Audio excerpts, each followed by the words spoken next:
Welcome back to this video series on data and data modeling. In this video, what I'd like to talk about is the difference between raw data, data, information, and knowledge. So what is data? In this next slide, you're going to see two terms here, data and raw data. The idea is that we want to take raw data and convert it into data.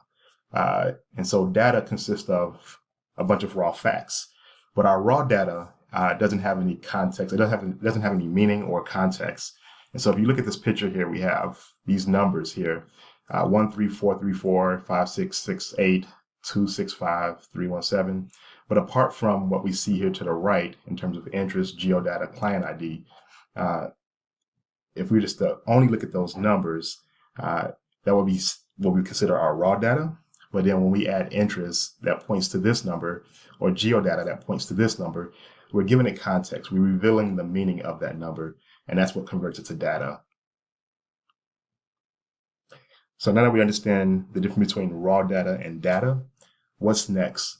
In the next slide, you'll see that we're going to talk about this idea of information and how we derive information from data. So when we go from data to information, we're essentially organizing our data.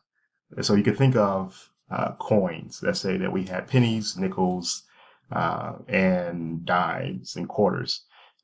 Each particular coin, whether it's a penny, nickel, or dime, or quarter, will represent data. But when we begin to group those coins, we're beginning to turn that data into information. We can figure out how many quarters, how many dimes, how many pennies, and then that gives us some insight into our information. So we have data at the bottom, and then if we go, that puts us into information, and then the next stage up is knowledge.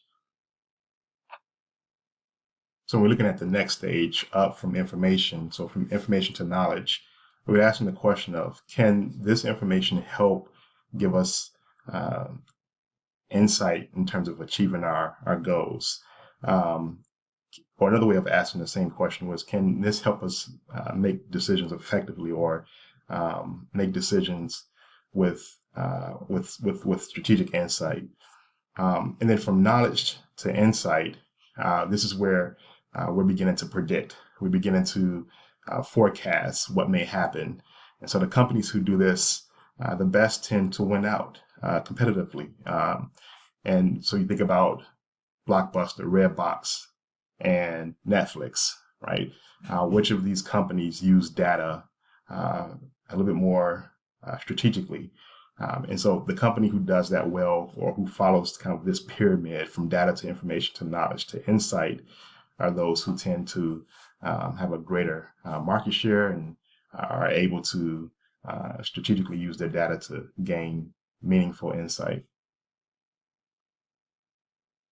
Some other terms you may hear come into play when you begin to get into this insight tier are terms such as AI, artificial intelligence, machine learning, and this is where machine learning is. It's that you're using computational algorithms where they will learn based on previous data. So it's taking these previous data, and building these various models to project future trends and things that may happen based on what has already previously happened.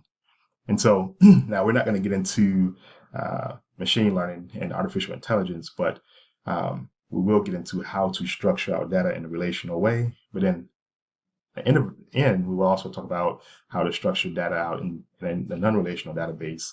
But nonetheless, hopefully you get the idea of how we can take raw data, convert it to data, and take that data, convert it to information, to knowledge, and into insight, or sometimes people say intelligence, or even possibly giving us some wisdom into the data that we've collected. All right, so that wraps up this video. In the next video, we're going to get into the concept of models, more specifically data models and data modeling, and then get into the idea of what is database design. And so stay tuned for the next video in this series.